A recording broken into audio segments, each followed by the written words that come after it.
Él ha escrito un libro respecto de la familia Hansing, el legado de la familia Hansing que se remonta más allá, inclusive del señor Hansing, mucho más atrás. Y estamos seguros que también va a ser mucho más adelante en las generaciones futuras. Entonces vamos a dar inicio con una oración. Le voy a pedir a mi hijita Alessandra que haga la oración de inicio para poder comenzar. Gracias.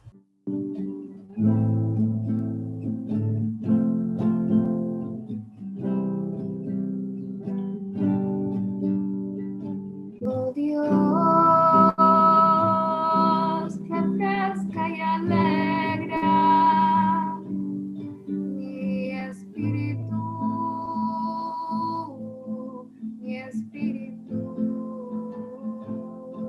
purifica mi corazón, ilumina mis poderes, dejo todos mis asuntos en tus manos, dejo todos mis asuntos en tus manos. Tú eres mi guía y mi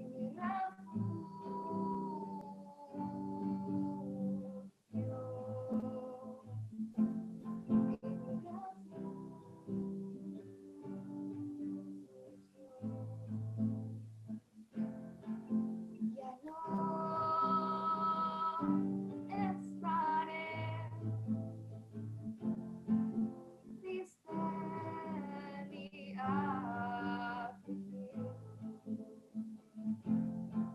Seré un ser feliz y alegre, oh Dios.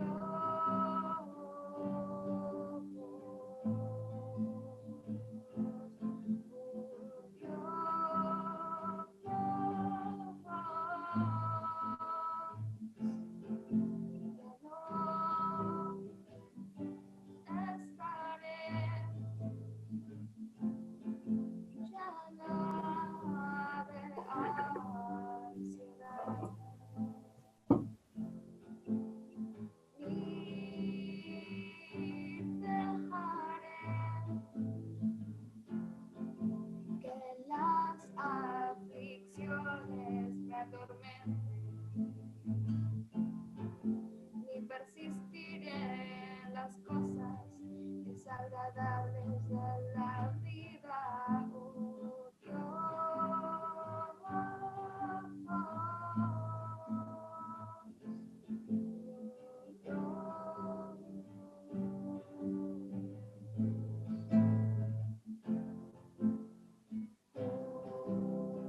eres más amigo mío que yo lo soy, que mi Cristo.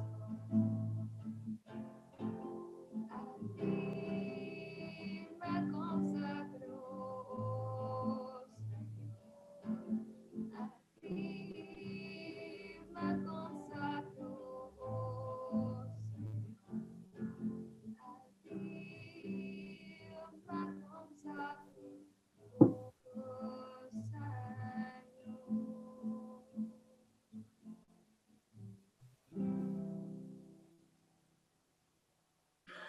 Ok, amigos, muy buenas tardes en Sudamérica. Gracias por venir a esta presentación. En esta presentación voy a hablar de la familia Hansi en términos de tres olas principales que hubo en esta familia. Por tanto, la presentación está estructurada en tres personajes importantes de esta familia. La primera persona es Seyed Nasrullah Bagherov. La otra persona es Seyed Ahmad Hamsi, de la siguiente generación, y la otra generación es la generación del señor Maksud Hamsi. Ustedes pueden ver de que la palabra Seyed está al comienzo de los nombres. Seyed significa que son descendientes del profeta Mahoma. Y era, por tanto, un título que la gente se ponía en sus nombres. La historia de la familia Hamzi empieza en 1881 en Irán, en la parte norte de Irán. No sé si pueden ver en mi cursor, mi mouse, donde está Rash, junto al mar Caspio, en una zona donde se une el continente de Asia con el continente de Europa. Ellos eran 7 hermanos. Su papá se llamaba Bagher, de donde viene el nombre Bagherov, y tenían negocios en la ciudad de Rash. Especialmente el papá era lo que se llama un latifundista, una persona de muchas tierras. Entonces, ¿qué pasó? De que en este año un famoso poeta Bahá'í llamado Andalib, que es un título que Bahá'u'lláh le dio como el ruiseñor, va a este lugar, que en verdad él era también nativo de este lugar, y enseña la fe a estos 7 hermanos. Y estos 7 hermanos hacen el resultado de que 5 de ellos aceptaron la fe Bahá'í y los otros 2 no aceptaron la fe Bahá'í.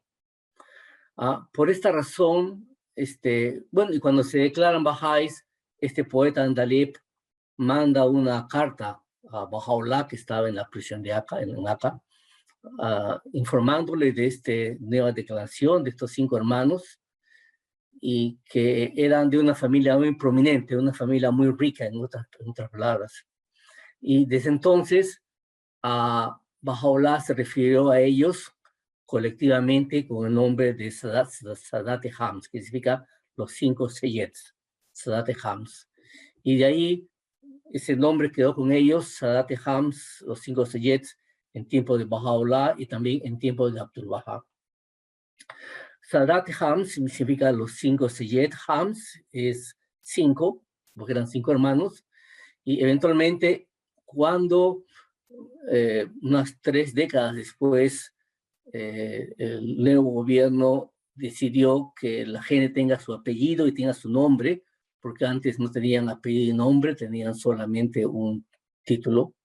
Ellos adoptaron el nombre de Hamzi, de Sadat-e Hams. Entonces, este Seyed Bagher, el papá de estos 7 hijos, muere en 1897, y porque estos 5 jóvenes, estos 5 hermanos, se habían hecho bahá'ís, fueron completamente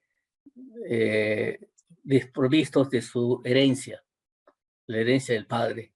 Y la herencia se quedó con los 2 hermanos mayores, porque esa era la ley islámica. Y ellos utilizaron la ley islámica para apropiarse de esta riqueza. Sin embargo, estos hermanos eran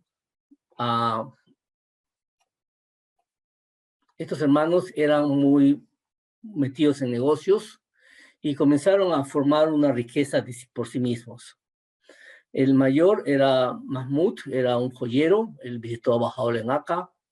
El segundo es Reza, el abuelo del señor Hamzi, que murió muy joven. Después tenemos a Sadollah, que era el lo llamaba el financista. Él también visitó a Bahá'u'lláh en Akka y tenía un negocio de hoteles, los caravanserais de esa época. Y Ali Nagui, que era también un rico comerciante. Y finalmente Nasrullah, el más joven y el más destacado de estos 5 hermanos, Seyed Nasrullah, que también visitó a Bahá'u'lláh en Akka. Cuando estos 5 hermanos escuchan de la fe Bahá'í, a través de este poeta Andalib, ellos refieren la información que recibieron al hermano mayor, al Mahmud, que era el joyero, porque este señor había estudiado mucho la religión islámica, era un estudioso de la religión islámica, y refirieron a él para decir sobre la fe Bahá'í. Y él aceptó la fe Bahá'í, dijo esto es de Dios, y por esta razón los otros hermanos se unieron y llegaron a ser unos Bahá'ís muy firmes.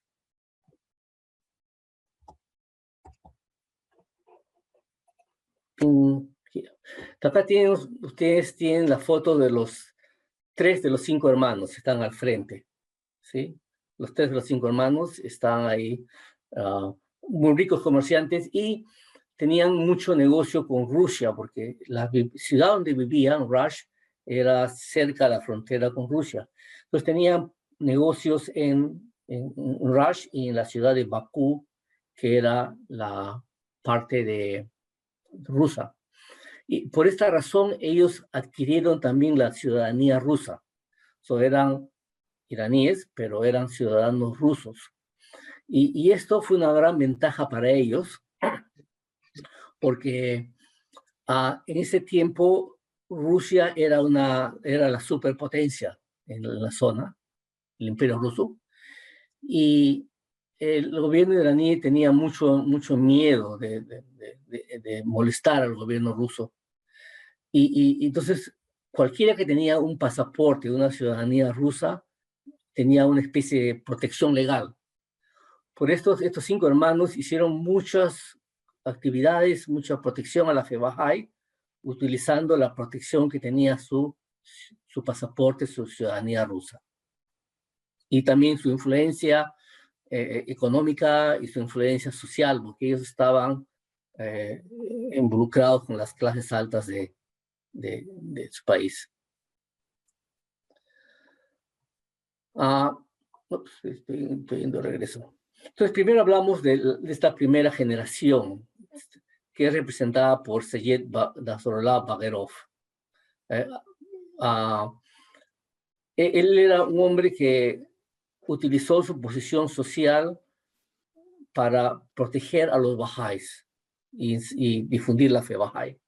Porque en ese tiempo los Bahá'ís no tenían ninguna protección legal, ¿no? Estaban completamente perseguidos, oprimidos, pero este señor, con su pasaporte ruso y su influencia con el gobierno, porque él estaba rodeado con las capas más altas de la sociedad iraní, pudo aprovechar para defender a los Bahá'ís.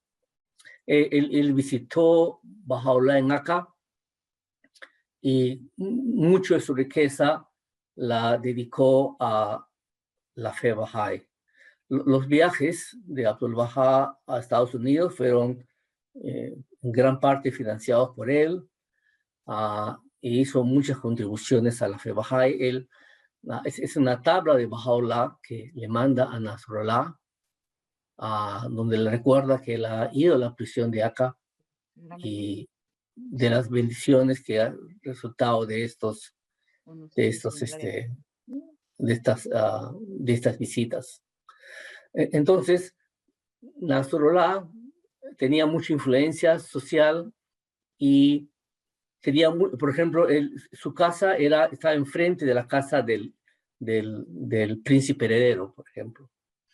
Y él en su casa invitaba a los ministros, a los primeros ministros, a la gente donde él le clarificaba de qué cosa es la fe Bahá'í.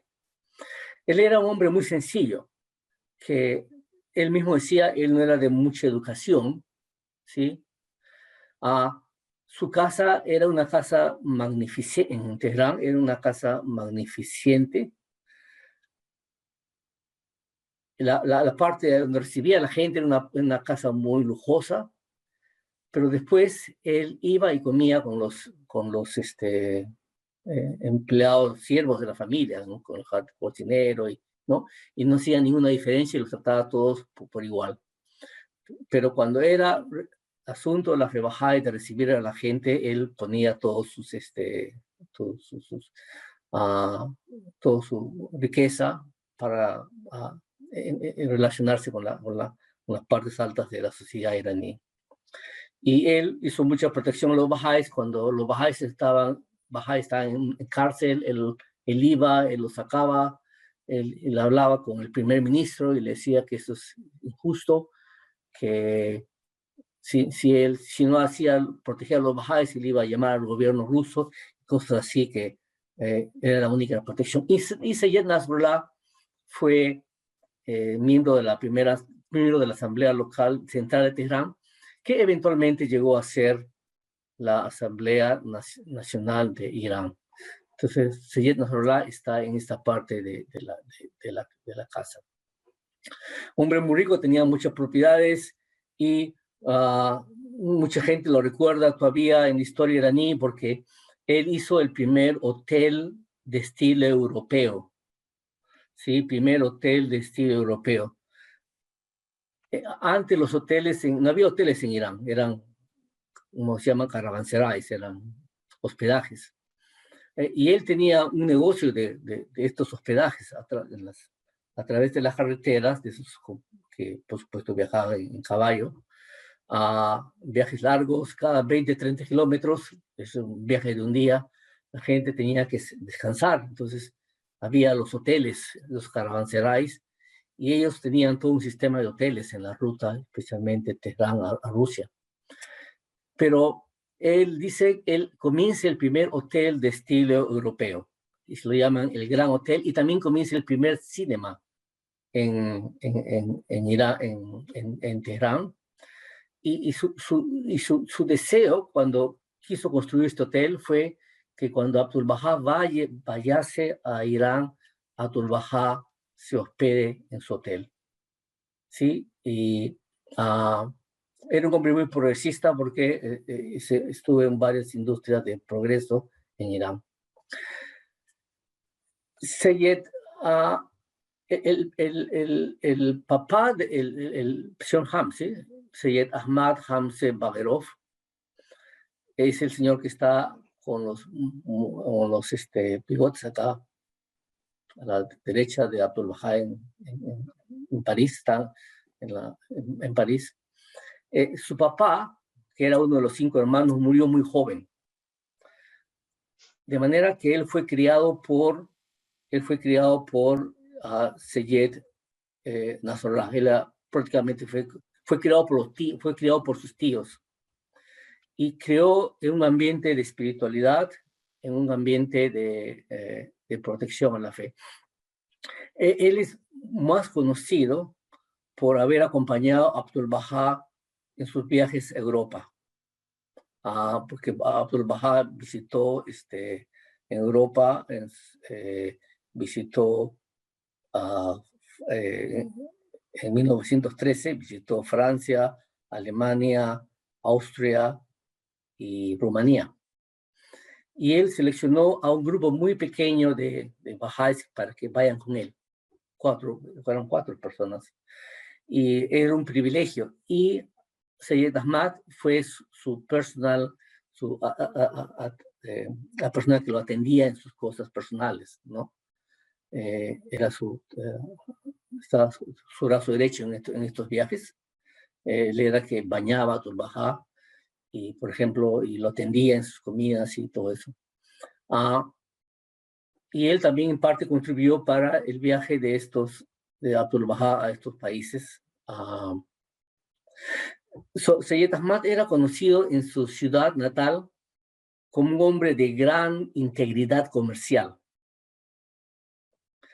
a tal punto que el sacerdote más grande del lugar, de la provincia, cuando él murió, le dejó a él la ejecución de su herencia, a un Bahá'í, que era una cosa muy increíble. Y él era respetado mucho por su integridad comercial. También cuando el gobierno iraní, el Shah, llama al gobierno de Estados Unidos para que arregle las finanzas del país, esta comisión norteamericana lo nombra al papá señor Hamsi como el representante, como la autoridad oficial para arreglar todas las finanzas de la parte de esa provincia. Hay una historia muy bonita de él, que él es sacado de su tienda un día por 2 personas de la fuerza, porque le decían que él iba a hablar, lo iban a llevar a a hablar con un gran clérigo, un gran musulmán. Y él lo llevaron a la fuerza, lo subió en un coche, una persona llevando el coche y otra persona dentro de él, ¿no? Y en un momento lo están llevando pues a la selva de ese país, porque era una especie de selva esa zona. Y por supuesto lo iban a matar, porque era un Bahá'í, y un Bahá'í muy prominente. Entonces, en un momento para el coche, los caballos, y cambian de sitio, ¿no? La persona que manejaba los caballos lo ponen adentro y la otra persona está afuera. Y la persona que entra al coche se sienta con Seyyed Ahmad, le dice, mire usted, esto está muy mal, lo están llevando para matarlo, pero yo quiero decirle que yo lo conozco a usted antes, que una vez tenía que irme de un largo viaje y le dejé toda mi riqueza, mi oro, mi plata, se lo dejé a usted para que la cuide, porque no podía confiar en otras personas, él era musulmán.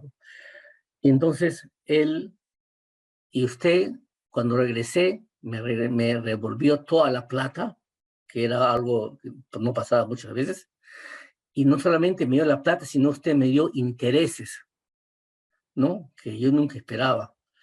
Y por esta razón yo quiero hacer todo lo posible para que no lo maten. Y por esta razón él inmediatamente se contactó con uno de los jefes tribales de una guerrilla iraní, y también lo conocía al señor Hamsi, al papá del señor Hamsi, y lo liberan porque dice usted es una persona respetable y que pide que lo acompañe con todo respeto de regreso a su casa. El Seyyed Ahmad, a sugerencia de los Bahá, empieza a plantar té en esta provincia. Es una zona tropical. En este tiempo, Irán dependía mucho de las importaciones de té, pero con la sugerencia de los Bahá, él empieza y llega a ser un gran productor de té. Y por primera vez, ese té todavía es muy famoso en Irán, de esa provincia, y él también creó centros para entrenar a la gente para que otros agricultores también empiecen a plantar té. Y eso fue muy aplaudido por Abdul Wahab. Él viajó con Abdul Wahab, acá lo vemos en París, es el señor que está acá en el medio, junto a Abdul Wahab. Hay varias historias interesantes del papá de Sean Hamsi. Una de ellas es que él se había caído del caballo en Irán y tenía una dolencia muy grande en la pierna. Y estaba arriba y era Nowruz, y Sean Hamsi, Abdul Wahab le dice, baje usted a la celebración. Y él dice, no puedo porque la pierna me duele mucho. Entonces Abdul Wahab sube y le hace frotaciones de su pierna y el dolor desaparece. Entonces, Abdul Wahab lo quería mucho a Seyyed Ahmad porque le dio muchas misiones de hablar con gente prominente en Irán, porque él tenía, debido a su posición social, él tenía esta facilidad de acceso, y como inclusive embajadores, y llevaba los mensajes de Abdul Wahab a ellos. Aquí también está cuando Abdul Wahab va a Rumania. El papá de Sean Hamsi está ahí a la izquierda, en Alemania, en Stuttgart. Y todo esto pasa en un tiempo de gran convulsión social en Irán, porque había llegado un nuevo Shah, una nueva dinastía, se llama Reza Shah. Y este Reza Shah, él conocía a los Bahá'ís, porque él había sido un soldado, un sargento del gobierno del ejército iraní, y por esta razón, cuando había problemas y la gente iba a molestar a Seyyed Nasrallah, a su tío, Reza Shah, el gobierno lo mandaba a Reza Shah para que proteja la casa de ese señor Seyyed Nasrallah. Y años después él llega a ser un general, y el parlamento lo nombra el nuevo Shah. Y aunque conocía a los Bahá'ís, probablemente introdujo medidas progresistas, probablemente su contacto con los Bahá'í, porque él era amigo de los Bahá'ís, pero después parece que tomó un camino diferente. Y aquí está la familia del señor Hamsi. Ustedes pueden ver su papá, acá a la izquierda, su mamá, sus hermanos, y aquí la parte de arriba a la izquierda está el señor Hamsi, probablemente 18, 19 años. El señor Hamsi ya era un joven destacado, de niño era un niño Bahá'í brillante, un joven Bahá'í brillante. Atendía a las reuniones, participaba en actividades Bahá'ís, pero una vez el Shoghi Effendi empezó a decir a los Bahá'ís de Irán que salgan a las provincias de pioneros. Y él, 18, 19 años, había terminado el colegio, decide irse. Y se va a un lugar, Honsar, una zona montañosa, donde la gente era muy agresiva, muy hostil, muy violenta. Tan violenta que la gente llamaba la tierra de los osos. Y muy peligroso para un joven de ciudad y un joven de clase social muy alta viajar a estos países, a estos lugares. Entonces, la mamá se opuso, ¿no? Que es muy, muy peligroso, ¿no? Entonces, un día la mamá va a la casa de una mano de la causa y le dice, por favor, hable a mi hijo, que no vaya de pionero. Y la historia dice que la mano de la causa le dijo, señora, yo puedo hacer cualquier cosa que usted me dice, pero yo no puedo prohibir que un joven vaya a su lugar de pionero. La pobre señora, por supuesto, estaba un poquito no feliz con la respuesta, pero aceptó y después dejó que su hijo vaya a este lugar. En este lugar, él fundó la primera asamblea local de Honsar e hizo unos trabajos históricos para la Bahá'í también ahí, pero después tuvo que salir por razones de salud. Yo pienso que ese lugar era muy frío y muy alto. Y también porque él empezó a estudiar en la universidad. Y la única carrera que él podía estudiar siendo pionero, o sea, no viviendo en la capital, era una carrera en lingüística. Entonces él solamente iba en los ciertos periodos del año para sus exámenes y se graduó de un bachelor en lingüística, pero al mismo tiempo él pudo cumplir su servicio de pionero. Él también a esa edad de joven, él dominaba el inglés, lo había aprendido seguramente en la familia, pero muy pocos bahá'ís hablaban inglés en ese tiempo en Irán. De manera que él estaba en unos comités para enseñar la fe a los extranjeros y llevarlos a las reuniones bahá'ís para enseñarles la fe. Él también va a dictar clases de analfabetismo en los pueblos de Irán, donde la familia era propietaria de pueblos. Y él va y la familia por primera vez pone escuelas para los hijos de los trabajadores, ¿sí? Y él va y enseña en esas escuelas también.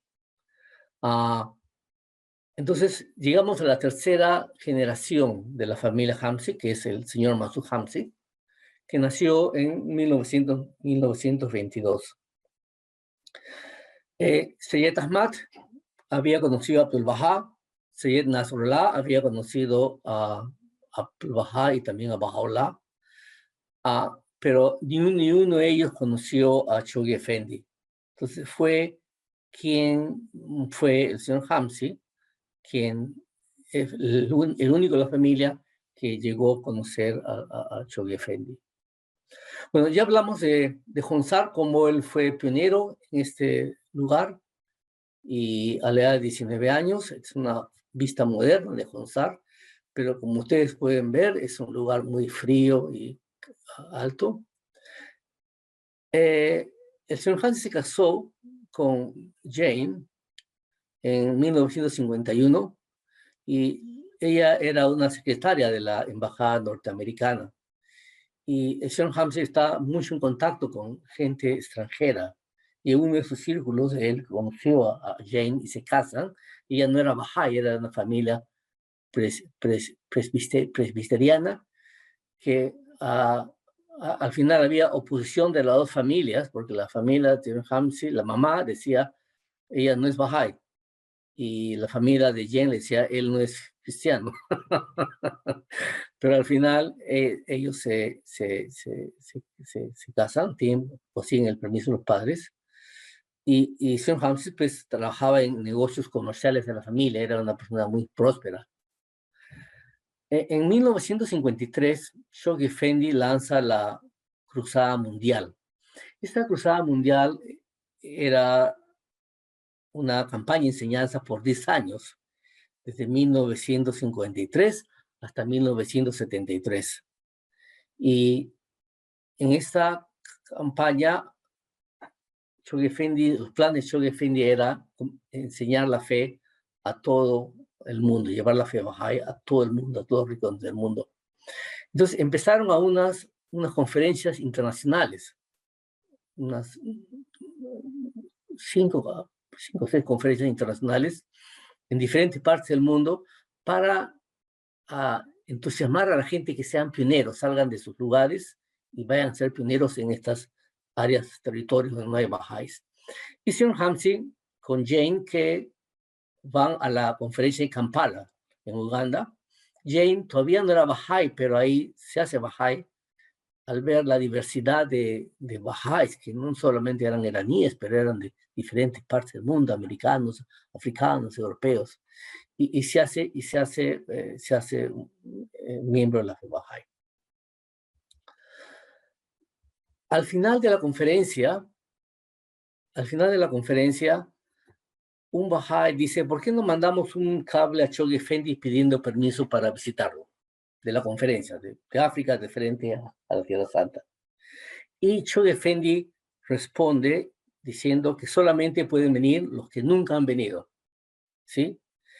Y el único que estaba en la lista, el primero que estaba en la lista, era el señor Hamsi. El señor Hamsi había dicho que él quería visitar a Shoghi Effendi, pero al mismo tiempo no quería, porque él decía que él tenía mucho miedo que si Shoghi Effendi le hace preguntas, porque él era un Bahá'í de tercera generación, de una familia Bahá'í muy famosa, y él tenía vergüenza que él no pueda responder. Pero cuando vio el cable de Shoghi Effendi, dijo, tengo que ir. Y de África se va a la Tierra Santa y está por unos días en la presencia de Shoghi Effendi. Ese es un hito en la historia de la vida del señor Hamsi, porque cambió su visión, sus planes de su vida. La influencia con Shoghi Effendi fue muy poderosa en su vida.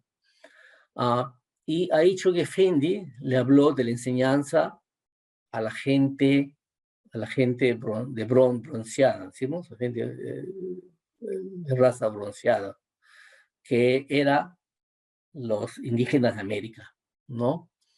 Dice, Shoghi Effendi le dijo, tenemos Bahá'ís de raza negra, raza amarilla, raza blanca, pero no tenemos Bahá'ís de raza bronceada.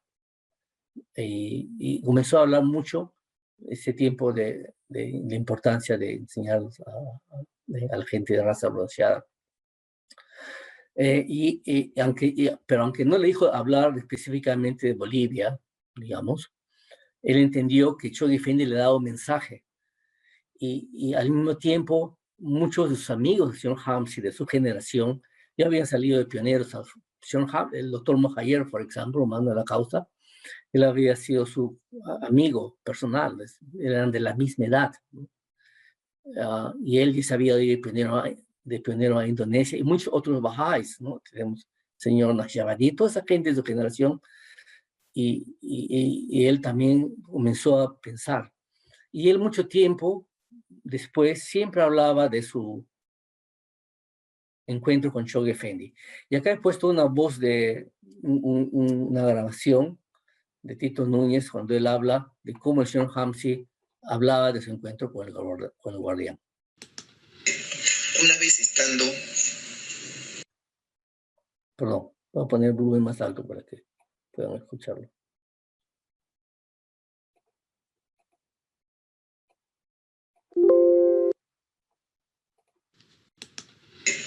Una vez estando en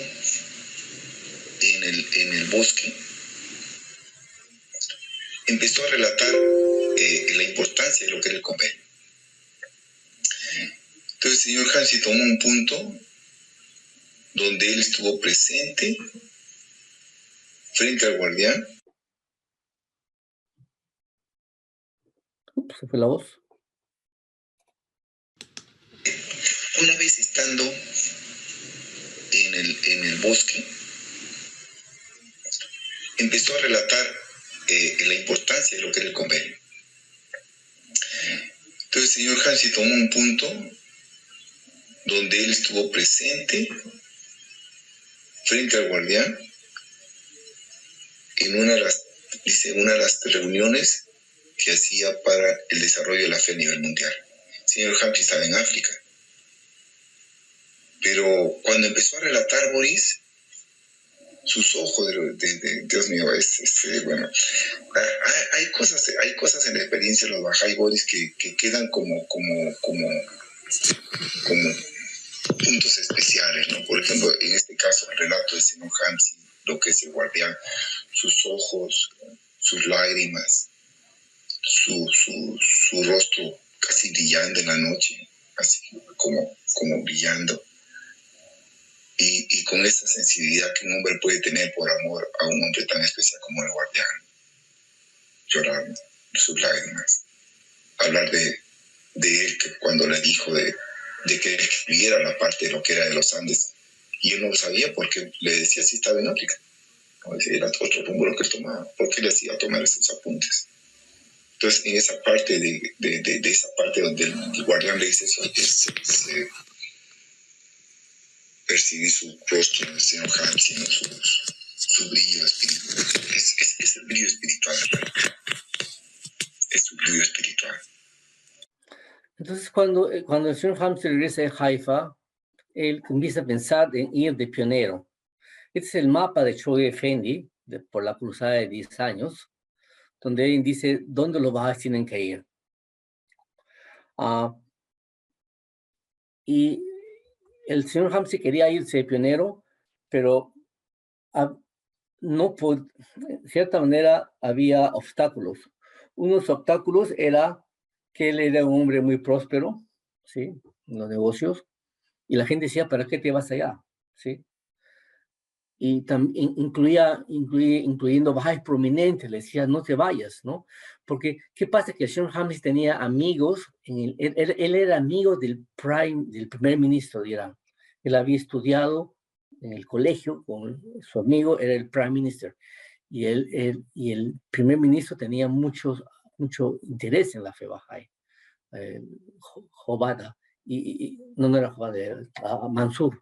Y este primer ministro usualmente tenía planes aparentemente para llevar reconocer la fe a nivel nacional, pero últimamente fue asesinado.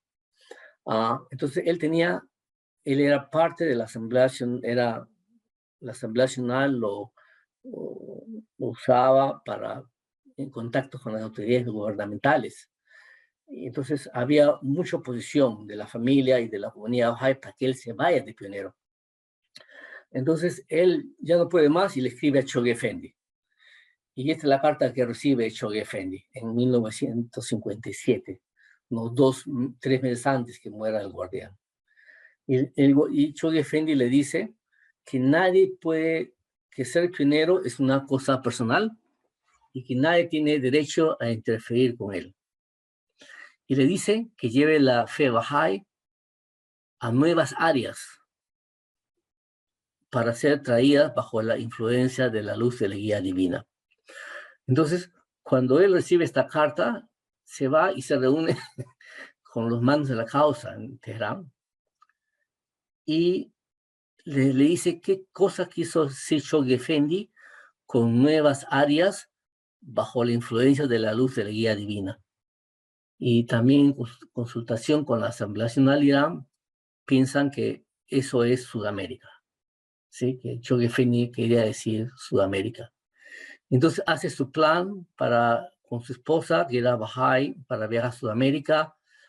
Primero nace Dorothy en el camino en Estados Unidos, y de Estados Unidos consultan con la Asamblea Nacional de Estados Unidos, que les dice que vayan a Uruguay, ¿sí? Uruguay o Argentina. Entonces, primero llegan a Argentina, ¿sí? A Buenos Aires, pero cuando llegan a Buenos Aires, los bajáis lo reciben en el aeropuerto, le agarran las maletas y le dicen, de aquí tú ya no sales. Y se queda en Buenos Aires, pero no en Buenos Aires, se va de primero a una pequeña ciudad al sur de Argentina llamada Bahía Blanca, y está ahí por 2 años y medio. Y aquí vemos a Ahmad, que había nacido en Irán, y Dorothy, que era un bebé que sí, había nacido en Estados Unidos. Y empiezan, y él dice que él fue a un lugar donde no quería ir, a un lugar donde no haya Bahá'í, donde no haya pioneros, ¿sí? Y un lugar de esos era Bahía Blanca, donde hace una labor muy grande. Cuando estaba en Argentina, viviendo en esta ciudad, viene una mano a la causa, Dr. Grossman, ¿no? Y había ido señor Hamsi a unas convenciones en Uruguay, en Chile, convenciones nacionales de Argentina, había viajado, y la mano a la causa lo vio al doctor, al señor Hamsi, que qué bien trataba a la gente indígena, ¿no? Y por esta razón le pide que si se puede mover la familia de Argentina a Bolivia. Y esto fue una especie de dificultad porque La Paz es una ciudad a 4.000 metros sobre el nivel del mar, no es bueno para la salud, ¿sí? Pero finalmente deciden ir a Bolivia, y es ahí donde empieza la enseñanza en masa. Unos años atrás había empezado la enseñanza en masa en Bolivia, pero no por pioneros, sino por los propios maestros indígenas, como Andrés Hachacoyo, por ejemplo. Fue algo organizado por ellos. Y Shoghi Effendi estuvo muy feliz de que allá, a los últimos años de su vida, empezó a recibir noticias de enseñanza en masa en Sudamérica, como estaba pasando ya en India o en África. Entonces era muy, muy prometedor lo que pasaba ahí. Y aunque la fe Bahá'í estaba creciendo a través de los amigos indígenas, todavía no había una persona que lo haga de manera sistemática. Entonces, el señor Hamsi viene y con su conocimiento Bahá'í, tercera generación, experiencia en otros países, empieza la enseñanza sistemática de la fe Bahá'í en el campo. Y cuando él viene, había solamente 400 Bahá'ís en Bolivia. Cuando él se va, había 7.000, 8.000 Bahá'ís. Y empezó a viajar por todo, consiguió un jeep, y desde La Paz empezó a viajar por países, por diferentes lugares de Irán. Él estaba muy consciente de este llamado de Abdul Bahá en las tablas del Plan Divina a los aborígenes de América, que Abdul Bahá los comparó con los indígenas, gente de Arabia, que antes de Mahoma eran salvajes, pero cuando vino la revelación de Mahoma, ellos iluminaron todo el mundo con la civilización islámica. Entonces, acá les voy a presentar un pequeño audio de Sabino Ortega, que habla cómo la fe Bahá'í empezó con Señor Hamsi en Bolivia. Entonces, lo que aquí se ve es que el señor Hamsi, de acuerdo a la guía divina, la palabra de Dios, ha ido viviendo, compartiendo con los amigos del campo, con mucha humildad y con total entrega de todo corazón. Eso me gustó a mi persona. Otra cosa que, bueno, él era un señor muy distinguido, pero humilde. En su casa recibía a los amigos con mucha humildad y con mucha bondad. Después sus viajes siempre han tenido anécdotas. Por ejemplo, al lado de Chuquisaca, hay varios lugares que con él hemos tenido muchas experiencias, pero algunos puedo decirlo. Al lado de Chuquisaca, cuando estuvimos viajando al campo para visitar a algunos que tenían interés de conocer y escuchar el mensaje de Bahá'u'lláh, nos detuvieron una cantidad de campesinos en el camino diciendo que nosotros estamos engañando a los campesinos, y nos agarraron, nos llevaron a Tarabuco, y en Tarabuco a la camioneta o el jeep con el que estuvimos viajando lo detuvieron. Ahí se quedó amarrado a un árbol, y la gente, la cantidad de gente también se quedó, pero con un amigo, con uno de los antiguos caminantes, quiero decir, los que estaban esperando la vuelta de Veracocha, la vuelta de Dios. Era un viejito, se quedó con ellos, y nosotros fuimos a Tarabuco, donde está la máxima autoridad, para resolver el problema. Nos llevaron allá como presos, y allá él, con toda dignidad y altura, tranquilidad, habló. El cura empezó a atacar diciendo que nosotros estamos despreciando a la Virgen, sus santos, sucesivamente. Entonces él dijo: de ninguna manera, nosotros más bien estamos buscando la unidad, la paz con todos los seres humanos sobre la tierra, con mayor razón los que creemos en nuestro Creador. Así explicó. Yo estoy hablando en mi lenguaje, pero él lo explicó con mucha altura y con mucha dignidad. Hay un campesino que también con nosotros fue, dijo: todo lo que está diciendo el padre es triste porque está mintiendo. Lo que yo veo es que está defendiendo las cosas que llevamos como regalo, y como ya no vamos a la iglesia, ya no llevamos esos regalos. Yo pienso que está defendiendo eso. La autoridad principal que escuchaba las intervenciones de las diferentes personas llegó a una conclusión de que toda era una falsedad, y por tanto nos dejó libre. Y cuando llegamos al lugar donde estaba amarrado el jeep, la movilidad del señor Kamsi, estaba desamarrado, y la mayoría de la gente allá había aceptado la fe Bahá'í porque el viejito les había explicado. Así sucesivamente, él en varias ocasiones tuvo varias dificultades por mal entendido de algunas personas, o incitado por algunos amigos a crear problemas. Sin embargo, con mucha altura él resolvía los problemas con tranquilidad y explicaba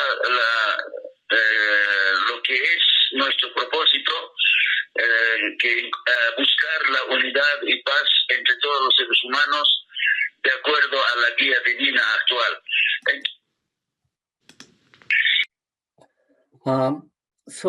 Al final de la cruzada de 10 años, en 1963, Señor Hamsi era un miembro auxiliar ahí, y también miembro de la primera Asamblea Nacional de Bolivia. Ya se habían formado cerca de 100 asambleas locales y 7.000, 8.000 nuevos bahá'ís, con la en parte con el trabajo del señor Hamsi. Al final de la cruzada de 10 años, en 1963, se elige la primera Casa Universal de Justicia. Y los miembros de las Asambleas Nacionales van a esta elección en Haifa, y después de la elección van a una celebración en Londres. Para esto, el señor Hamsi, la familia Hamsi estaba regresando a Irán por problemas de salud. Esto fue en 1963. Y ahí el señor Hamsi lo invitan a hablar sobre la enseñanza en nuevos territorios, cómo enseñar la fe en nuevos territorios.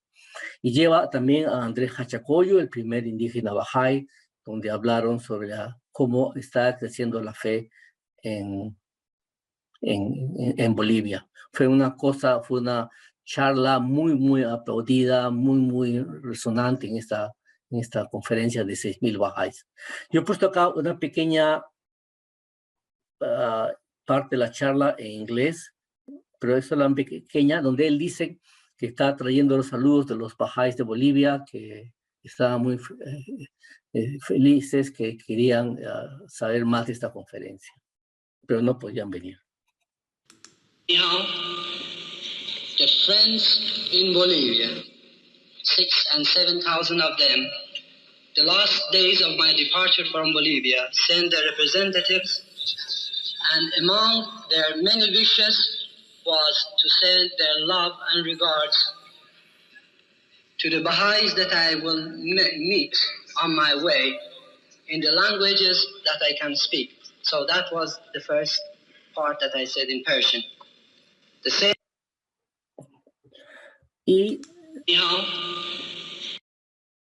Y por tanto, regresan a Irán y se quedan desde 1963 a 1969, se quedan en Irán.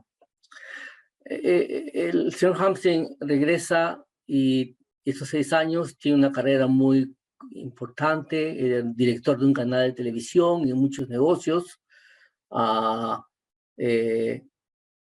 pero siempre estaba pensando en Sudamérica.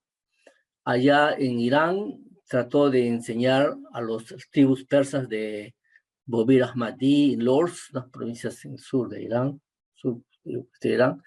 y tuvo dificultades también con las autoridades musulmanas, pero estuvo muy activo también contactándose con bahá'ís no iraníes y otros no iraníes de habla inglesa a pedido de la Asamblea Nacional. Y, por supuesto, contacto con gente oficial del gobierno. Pero él siempre estaba pensando en Sudamérica, ¿sí? Y al final deciden regresar a Sudamérica, no a Bolivia, por razones de salud, era un lugar muy alto, una altitud muy alta, pero dice a Perú porque estaba cerca a Bolivia. Esta es una foto de ellos antes de venir a Sudamérica. Ellos se van primero a Haifa, el señor Hamsi tiene reuniones con la Casa Universal de Justicia, y de ahí se van a España, fueron unas vacaciones, y de España se vienen por barco a Lima. Y llegan en junio de 1969, y el mismo día que llega al Perú, al Callao, por barco, hay un cable de la Casa Universal de Justicia donde lo nombraba consejero. El señor Hamsi, el año anterior, había sido nombrado consejero en Irán, ¿sí? Que fue una especie de sorpresa. Él era un joven relativamente, ¿no? De un país donde requeriría tanta experiencia. Pero al final le pide permiso al Casa de Justicia para renunciar a su posición de consejero y irse pionero a Sudamérica, y la Casa de Justicia acepta eso. Pero lo que la Casa de Justicia no le dijo parece que era que cuando regresa al Perú, su primer día ya era consejero en Perú. Entonces regresan al Perú y es recibido por la familia Sánchez, en la casa de la familia Sánchez, y se alojan en el centro Bahá'í, en el segundo piso. Este es el centro Bahá'í de Lima, ¿sí?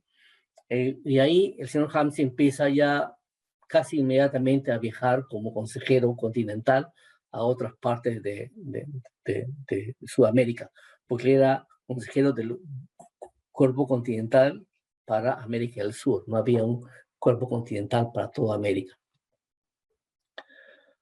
Y por supuesto traía mucha experiencia de todo el mundo.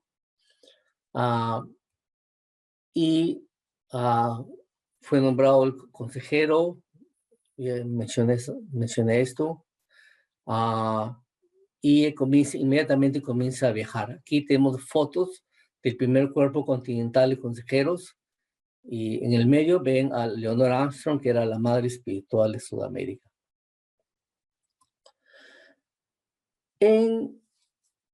Estuvieron un año viviendo en el centro Bahá'í y después fueron a una zona de Lima que se llamaba el Sol de la Molina y construyeron una casa redonda donde hicieron muchas actividades con la comunidad, muchos picnics pasaron por ahí, fueron ahí. Yo recuerdo como era amigo de Ahmad y de Gary, porque vivíamos en el mismo barrio, que nos decían que el próximo año se van a una casa en el Sol de la Molina. Y yo le decía a mi mamá, ¿dónde está el Sol de la Molina? Me decía, Boris, el Sol de la Molina está en un lugar lejísimos. En ese tiempo estaba junto al hipódromo, pero no había casas, eran chacras. Y yo entendía de lo que decía mi mamá, que ese lugar era un lugar lejísimo, que no había casas, desolado. Y ahí, en un terreno grande, hicieron una casa redonda donde hicieron muchos picnics, en un jardín muy bonito, y vinieron muchas manos de la causa. Una de las cosas importantes que hizo el señor Hamsey fue las escuelas de verano. Ya habían empezado escuelas de verano, pero con el señor Hamsey empezaron a tener una dimensión internacional, donde gente de otros países pidieron las escuelas de verano. Y le he pedido a Kiko que nos cuente. Acá puede ver a Kiko muchos años atrás.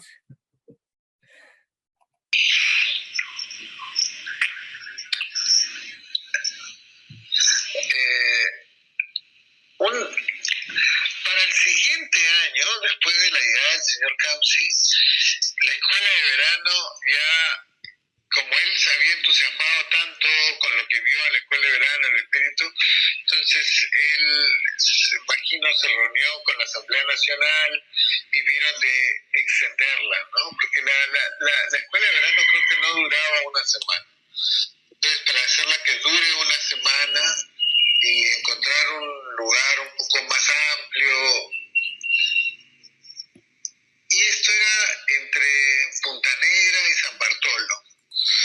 Y la escuela fue creciendo.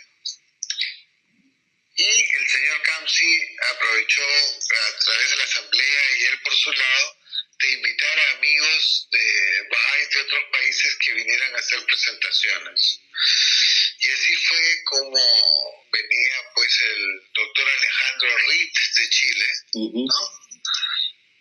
Para hacer sus presentaciones, y venían algunos consejeros, Peter McLaren, pioneros de Bolivia que él conocía bien, ¿no? Manucher, Shoaí, de Colombia venía Habib Resvani,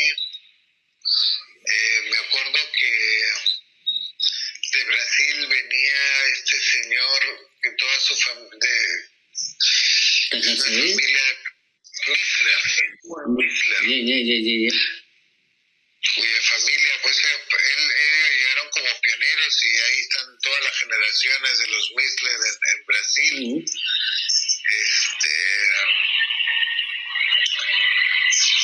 Venían de diferentes lugares a dar presentaciones en la escuela de verano, y la escuela de verano reunía una gran cantidad de jóvenes de diferentes partes del país y jóvenes que venían también de otros países. La escuela, en términos de comodidad, confort, era muy primitiva. Pero el señor Kamsi estaba ahí como cualquier otro más. Y los jóvenes pues nos acomodábamos a lo que fuera y era lindo estar juntos y todo eso.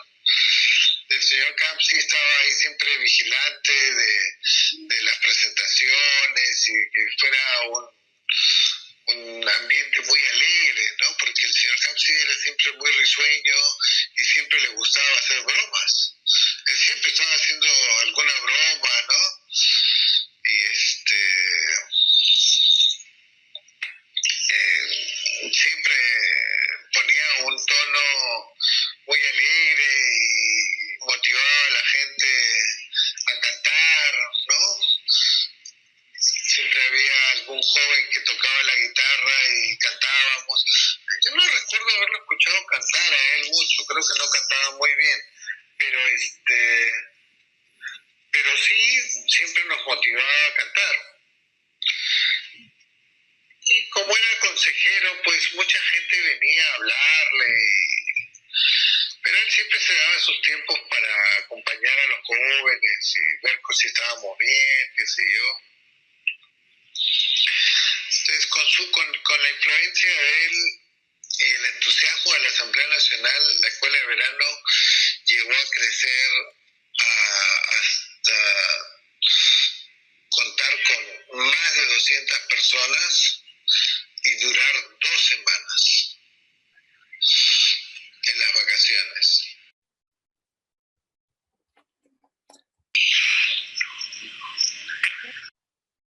Y después de las escuelas de verano, había metas de ir al interior del país y enseñar la fe. Y los jóvenes salían por sí mismos a diferentes lugares del país a enseñar la fe inmediatamente después de estas escuelas de verano. Una de las cosas que hablaba Kiko era la importancia de que John Hansen dio a los jóvenes. Y una de las cosas que hizo fue organizar en el Club del Bosque reuniones de una especie de retiros para que los más jóvenes aprendan cómo ayunar. Y esta es la voz de María Eugenia. Estas actividades eran los tiempos del ayuno, ¿no? Para mí era muy gratificante y los jóvenes de esa época éramos invitados por el señor Hamsi, ¿no? O sea, su familia y otra familia de Sánchez, otra familia muy conocida en Perú, y íbamos su fin de semana al Club del Bosque y pues yo recuerdo que iba con todas las cosas pues para preparar los desayunos y las cenas en ese club del bosque, ¿no? Entonces estábamos todos los jóvenes ahí, eran momentos pues de regocijo, algarabía, tenías tiempo para tener esparcimiento también, ¿no? O sea, yo siento que cuidaba mucho todos los detalles que para un joven pues a esas edades es importante, ¿no? Que no solamente te vas como a un retiro espiritual en el que no puedes hacer nada más que rezar, ¿no? Sino teníamos nuestros espacios para divertirnos, jugar, etcétera. Pero lo más importante, o sea, de esos tiempos, de esos ayunos, era que él fomentaba esa convivencia entre bajáis.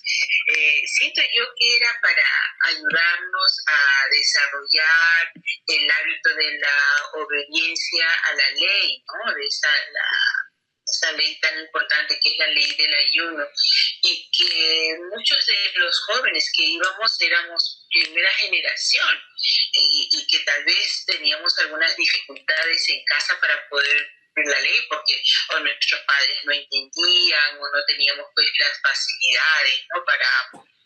para poder organizar nuestros tiempos y nuestras comidas. Entonces siento yo que eso fue muy, muy importante. Al menos para mí fue muy importante tener esos espacios, ¿no? Aunque eran unos pocos días dentro del mes del ayuno, pero como que fueron un cimiento espiritual para mí. Y recuerdo que nos levantamos pues muy temprano, ¿no? Que estaba todavía oscuro y ayudábamos a preparar el desayuno con las damas que eran más adultas allí. Y luego salíamos ahí al gas y el señor Hamsi nos contaba historias. Bueno, realmente traducía, ¿no? De un libro que estaba en farsi.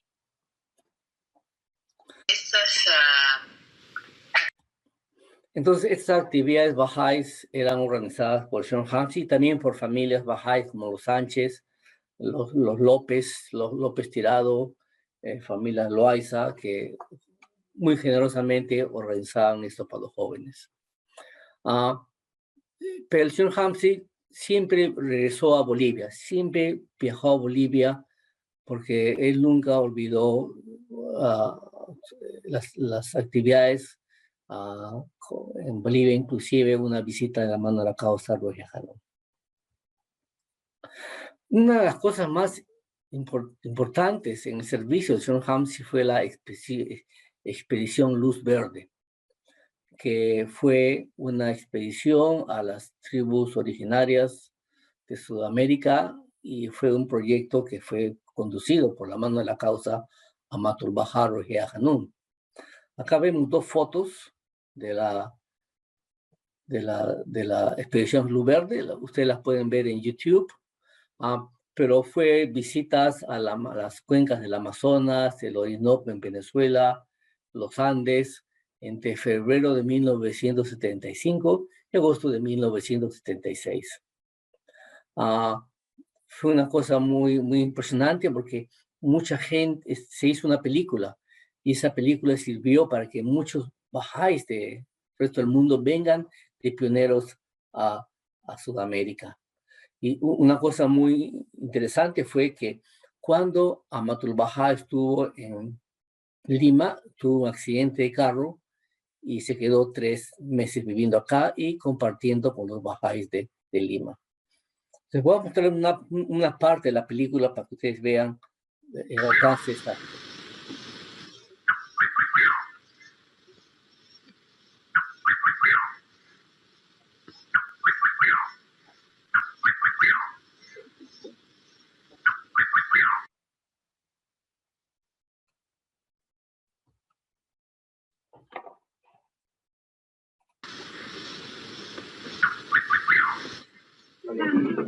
We met a Piaroa chief. We invited him aboard our boat to have coffee. He said that 15 years before he would have been afraid to go on a boat that was owned by white men. It shows how much people are changing, and it also shows how the spirit of the Baha'is gives people confidence. He was a widower whose wife had died when the last child was born, and he was bringing up a group of small children himself. The attachment of the children to the father and the extraordinary tenderness that he showered upon his children was very, very touching and very indicative of the nature of the Indians. Ask him if he remembers how many years ago it was Amos went to him. ¿Usted puede dar un poco cuenta que cuántos años era, con quién ha venido este señor, dónde era, tenían reuniones, todo este cosa, ¿se recuerda? Año. Ese fue... We discovered that 8 years ago, this Piaroa chief had already come in contact with some of the Baha'is. Ese fue hace como 8 años ya, hace como 8 años ya. Dice, el señor tenía su hijo. Sí. Muy bueno ellos. Ellos tuvieron casi 4 horas ahí con nosotros. 4 horas. Ellos durmieron esa misma noche ahí. Sí, ellos dijeron, nosotros no somos como los otros blancos que dicen, no, yo no como comida de indio, que nosotros que lo que encontramos comemos. Ellos comieron con nosotros y ahí estuvimos hablando toda la noche, por ahí hasta las 9 de la noche. He said they said we are not like the others. We eat everything you have, so they ate with us and they slept with us. Yes, until 9 o'clock they say we talk and they. Not like the other white people. Whereabouts was it that he met him? Was it on Isla Buenos Aires or higher up? Señor, pregunta dónde era eso. ¿Cómo se llamaba ese lugar? Bueno, se llamaba Caño Pasa. Caño Pasa. Que se queda todo frente al Ratón. Al frente de la And tell him that I'm very glad that we found him. And I like him, I like his family, I like his people. If a man such as this accepts Baha'u'llah's teachings, he will be not only a very fine believer, but instrumental in bringing in many, many of his people into the cause of God.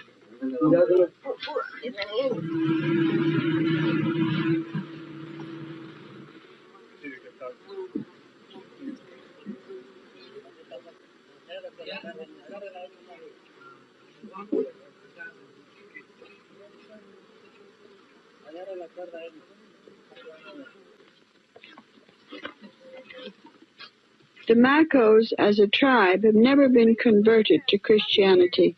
We were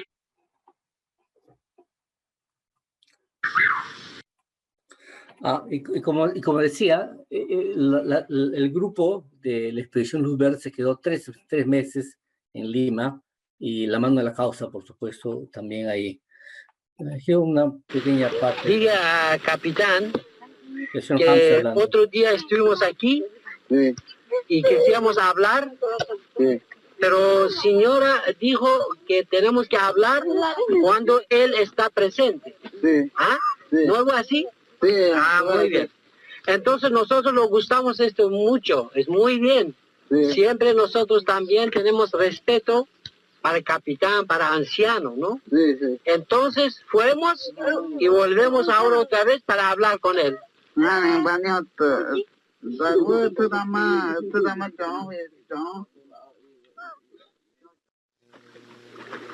Dans cette ville, M. Kamsi a fait des courses, convoyé par un batelier très habile.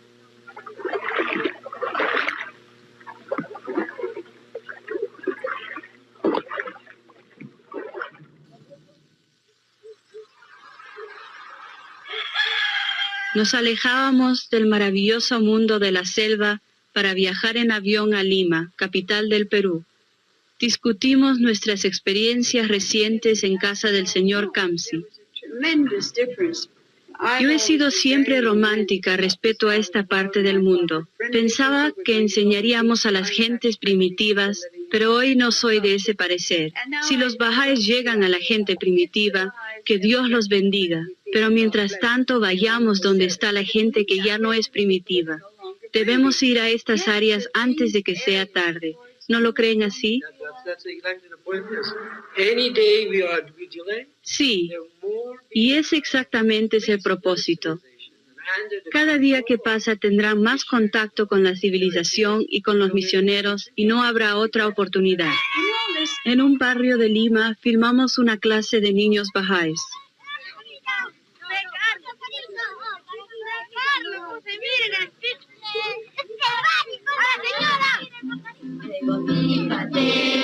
Regocíjate, ha llegado un nuevo día. Regocíjate, todos tenemos alegría. El prometido de Dios con el nombre de Bahá ha llegado con el plan divino. Estamos felices, cantaremos todos. Ya Baha'u'lláh, ya Baha'u'lláh, ya Baha'u'lláh.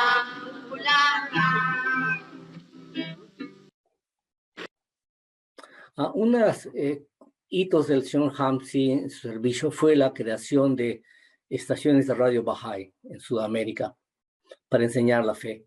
Él había sido director de radio y televisión en Irán, y él pensó de este poderoso medio para enseñar la fe.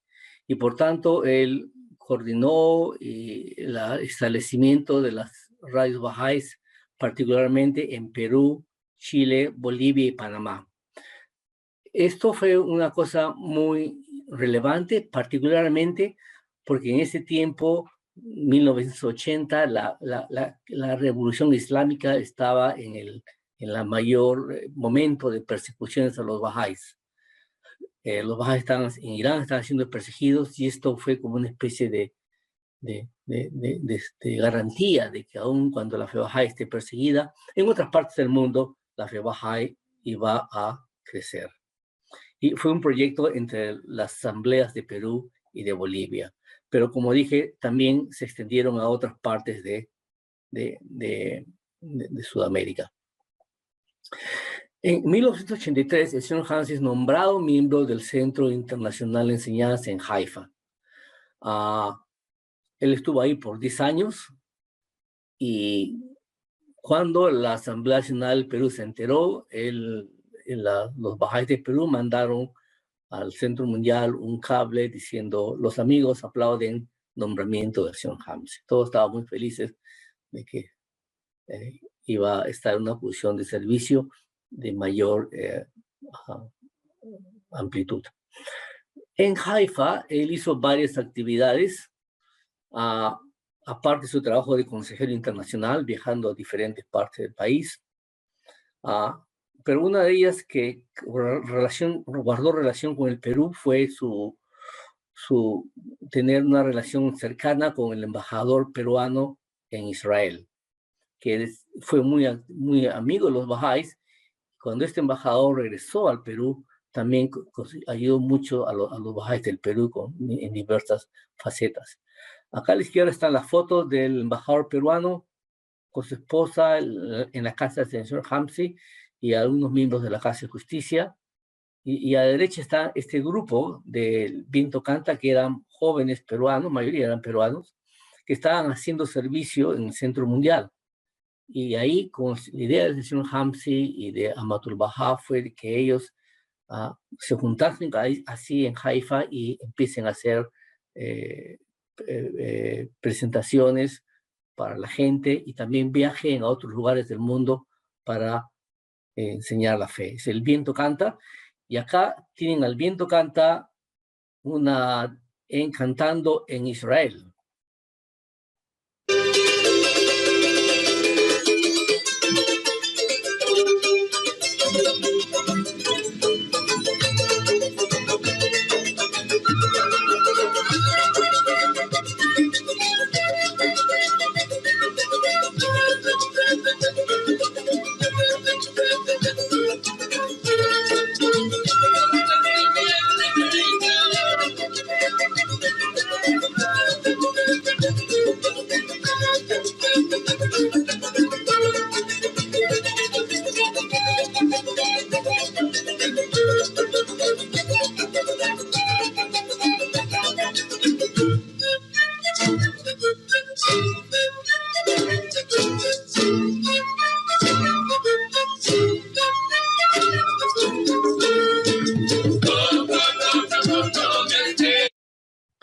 Estos jóvenes habían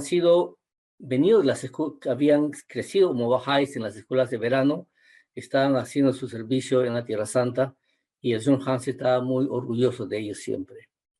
Cuando el señor Hansi regresa al Perú al término de sus 10 años de servicio en el Centro Internacional de Enseñanza, él es elegido a la Asamblea Nacional a pesar de su avanzada edad y siempre construyó una casa nueva también en La Molina, y con la ayuda de la familia López hicieron varios picnics para los jóvenes bahá'ís, porque la preocupación del señor Hamsi era siempre los jóvenes.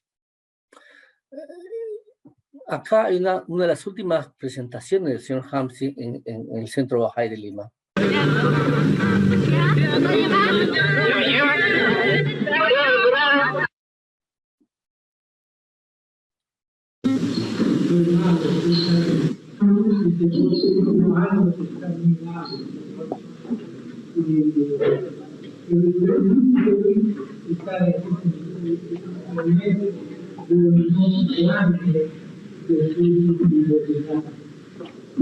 Y espero que van interviniendo los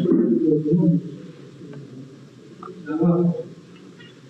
De cualquier manera, esto es lo que veo ahora aquí de esta parte del Perú. Muy bien. Primera cosa que pido a ustedes que no dejan que sean muy viejos, que dan siempre. hacen su actividad en solicitud a lo que no llegan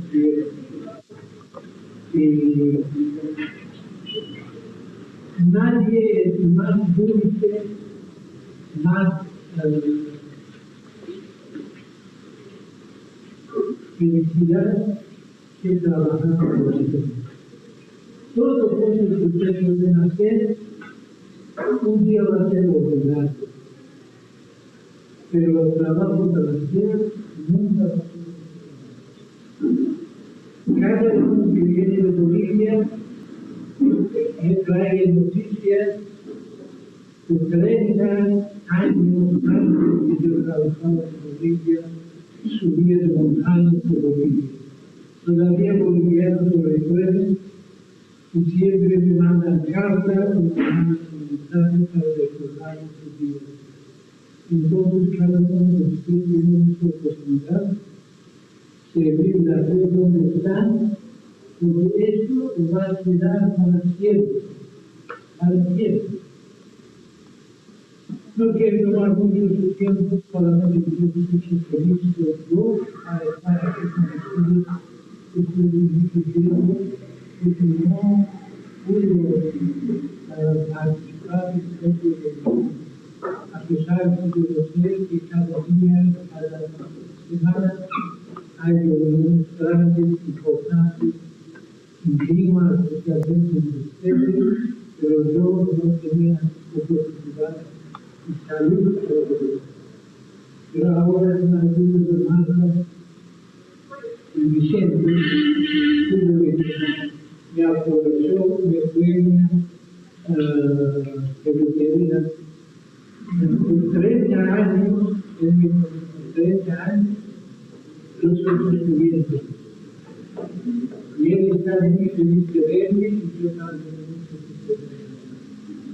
De cualquier manera, hermanos, amigos, siguen trabajando, siguen ayudando a la fe, porque es único que queda para ustedes. En este mundo, el mundo de vida. Es único que se queda.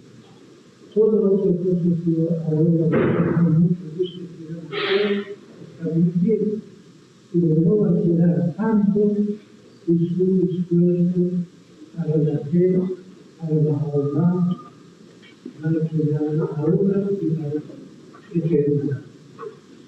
Muchísimas gracias. No podemos tiempo.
Y finalmente, amigos, el mensaje de la Casa de Justicia que hace tributo a la memoria del señor Hamsi, que dice, en parte, en cada servicio que prestó, en las caminatas que emprendió a pie de aldea en aldea, a través de vastas cadenas montañosas, en sus esfuerzos por animar a los jóvenes, en los viajes que realizó, llevando su celo por las enseñanzas a algunas de las partes más remotas del mundo, mostró una generosidad de espíritu, un corazón cálido y una determinación y coraje que nacían de una consagración absoluta y la lealtad total a la causa de Bahá'u'lláh.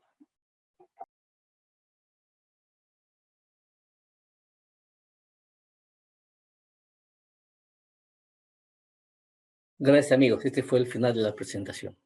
Y aplaudir en agradecimiento a esta hermosa y bella... Mira, está Luis. Excelente, Boris. En 2 horas nos has hecho regresar 40 años de nuestras vidas. Muchas gracias, muy linda charla. Qué emocionante es escuchar la historia y no, a veces cuando uno está creciendo y no sabe realmente el valor, ¿no? O sea, cuando no tienes los detalles de la persona que tienes enfrente tuyo, el que te está guiando, el que te está entusiasmando y, o sea, escucharlo ahorita, después de años de no saber tantos detalles de su vida, es como que, o sea, tengo la piel de gallina, ¿verdad? Que saber que muchas de las cosas que tengo en mi persona vienen de la inspiración de una persona tan increíble. Muchas gracias por la presentación, fue muy lindo.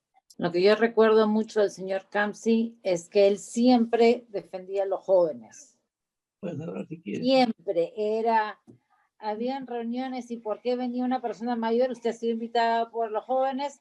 No, es solamente los jóvenes. Siempre nos ayudó que si queríamos hacer una fiesta, podíamos hacerla en su casa. Y hemos hecho fiestas en su casa.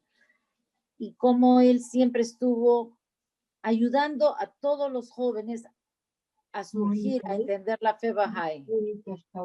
Sí. ¿No?